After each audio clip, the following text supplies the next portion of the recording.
কেউ কল্পনাও করে না যে ভিডিওটা এত পরিমাণ ভাইরাল হইব। ভিডিওটা দেখে যাবেন। ধানমন্ডির 32 নম্বর বাড়ি ভেঙে দিয়েছেন, এবার আপনারা বিমান সিন্ডিকেট ভেঙে দিয়ে প্রবাসীদের জীবনকে সহজ করে দেন। 2024-এর 5 আগস্টের গণবিপ্লবে ছাত্র জনতার অবদান সবচেয়ে বেশি ছিল এবং তার সাথে সবচেয়ে বেশি ছিল আমার প্রবাসী ভাইদের অবদান। এটাকে অস্বীকার করতে পারবেন? অসম্ভব। এটা অস্বীকার করতে পারবেন না। তার কারণ আমাদের প্রবাসী ভাইয়েরা রেমিটেন্সকে বন্ধ করে দিয়েছিল। এটা একটা দেশের জন্য মস্ত বড় আঘাত। আবার বিপ্লব পরবর্তী সময়ে দেশের প্রতিটি ক্রান্তি লগ্নে প্রবাসীদের অবদান আছে না নাই? আজ প্রবাসীদের জীবনকে আপনারা দুর্বিষহ কষ্টের মধ্যে ফেলে দিয়েছেন। বিমানের টিকিট সিন্ডিকেট করে করে 50,000 টাকার টিকিট নিয়ে যাওয়া হয়েছে 1.5 লাখ 2 লাখ টাকায়। কেন?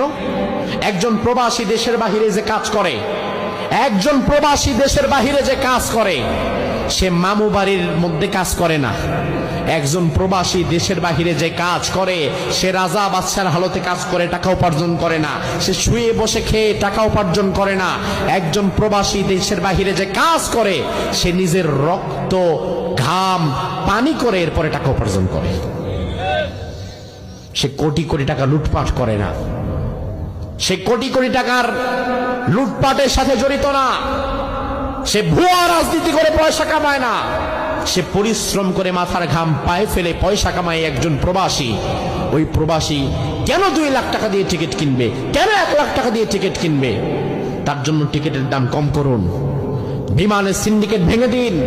কালো বাজারিদের হাতকে ভেঙে দিন। প্রবাসীদের জীবনকে কঠিন করবেন না। কারণ এই দেশের প্রশ্নে আমি দেখেছি প্রতিটি ভালো কাজে প্রবাসীদের অবদান আপনারা সাক্ষী দেন, বেশি না কম? এই যে আজকের এই মাহফিল, এত স্বল্প সময়ে এই মাহফিলটা আঞ্জাম দেওয়া যেত না যদি আমাদের প্রবাসী ভাইরা এগিয়ে নিয়ে আসতেন। কি বলেন ভাই? প্রবাসী ভাইরা যদি না আগাতো, এটা পারতো মাহফিল? অসম্ভব। বাংলাদেশে আমরা যত মাহফিল করি, এটা বাস্তব সত্য কথা, আমাদের 90% মাহফিলের সবচেয়ে বড় সাপোর্টিভ হয়ে যারা কাজ করে তারা প্রবাসী। আপনি বলবেন কই, আমি তো দেখি না। হ্যাঁ, প্রবাসীরা আপনার সামনে এসে কাজ করে দেখায় না, তবে তারা পর্দার ওপার থেকে কাজ করে। তারা কাজ করে বলেই আজকে আমি আপনারা এখানে বসে আসতে পেরেছি। প্রবাসীরা কাজ করে বলেই আজকে এখানে আমরা বসতে পেরেছি। যে প্রবাসীরা বাংলাদেশের জন্য অবদান রাখে, যে প্রবাসীরা দ্বীনের জন্য কাজ করে, যে প্রবাসীরা মানবতার কল্যাণে